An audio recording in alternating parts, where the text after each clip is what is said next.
خوش آمدید دوستو، آج ہم جس موضوع پر بات کرنے جا رہے ہیں وہ ہے تاریخ میں ہونے والی سب سے بڑی چوریاں۔ ناظرین، ویسے تو ہر دور میں ہی چوریاں ہوتی آ رہی ہیں اور ہر چور اپنے طریقے سے اپنے مطلب کی چیزیں ہی چوری کرتا ہے۔ آپ نے سنا ہوگا کہ چور زیادہ تر زیور، پیسہ یا گاڑیاں چراتا ہے، لیکن اس ویڈیو میں ہم آپ کو تاریخ میں ہونے والی بہت ہی عجیب و غریب چوریوں کے بارے میں بتائیں گے کہ کیسے چوروں نے ایک پرفیکٹ پلاننگ کے ساتھ ان چیزوں کو چرایا۔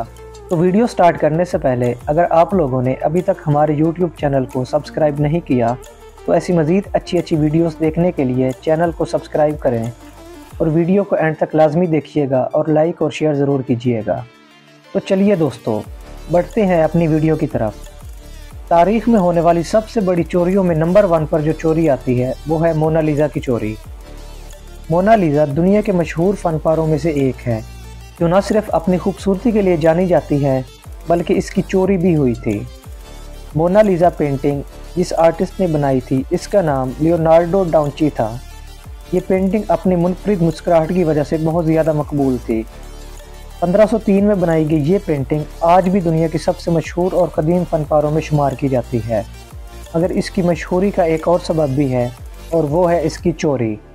مونا لیزا 1911 میں پیرس کے مشہور لور میوزیم سے چوری ہو گئی تھی، لیکن اس وقت کسی کو یہ علم نہیں تھا کہ یہ غائب ہو چکی ہے۔ حقیقت میں چوری کی خبر اس وقت تک نہیں پھیلی جب تک اس کو غائب ہوئے ایک دن نہیں گزر گیا۔ پولیس کو اس کی چوری کا کوئی سراغ نہیں مل رہا تھا اور یہی وہ وقت تھا جب یہ پینٹنگ دنیا بھر میں مشہور ہو گئی تھی، کیونکہ اس وقت تک لوگ اس پینٹنگ کو صرف تصویروں یا رسائل میں ہی دیکھ پاتے تھے۔ ناظرین، اس چوری کا اصل ذمہ دار وینزینو پیروجیا تھا۔ یہ شخص ایک اطالوی امیگرنٹ تھا جو فرانس میں ایک ڈیکوریٹر کے طور پر کام کر رہا تھا اور اسی دوران اسے لور میوزیم میں کام کرنے کا موقع ملا۔ پیروجیا نے ایک دن بڑی ہوشیاری سے مونا لیزا کو اس کے فریم سے نکالا اور چھپا کر گیلری سے باہر نکال لیا۔ اس کے بعد وہ اس کو اپنے فلیٹ میں لے آیا، جہاں اس نے اس کو چھپا کر رکھا۔ 2 سال تک پیروجیا مونا لیزا کو اپنے پاس رکھا۔ 1913 میں پیروجیا نے فلورنس کے ایک مشہور اینٹیک ڈیلر الفریڈو گیری سے رابطہ کیا اور اس سے پوچھا کہ کیا وہ اس پینٹنگ میں دلچسپی رکھتا ہے۔ جیسے ہی گیری نے اس کی تصدیق کی کہ یہ واقعی لیونارڈو کی مشہور پینٹنگ مونا لیزا ہے، اس نے فوراً پولیس کو اطلاع کر دی۔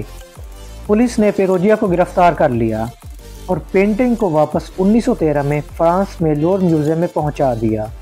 اس کے بعد سے یہ پینٹنگ دنیا کے مشہور فن پاروں میں سے ایک بن گئی۔ یہ پینٹنگ صرف اس کی چوری کی وجہ سے نہیں مشہور ہوئی ہے، بلکہ اس کی منفرد مسکراہٹ، اس کی رنگت اور اس میں چھپا آرٹ اس کو دنیا بھر میں ایک اہم مقام دیتا ہے۔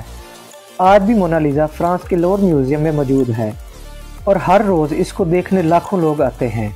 اس لسٹ میں ہمارے پاس جو دوسرے نمبر پر چوری آتی ہے وہ ہے ڈائناسور فوسل کی چوری، جس میں ایک 70 ملین سال پرانا ڈائناسور کا فوسل چوری ہو گیا تھا۔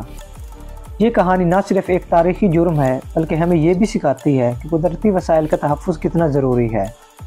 تو آئیے جانتے ہیں اس جوراسک چوری کے بارے میں۔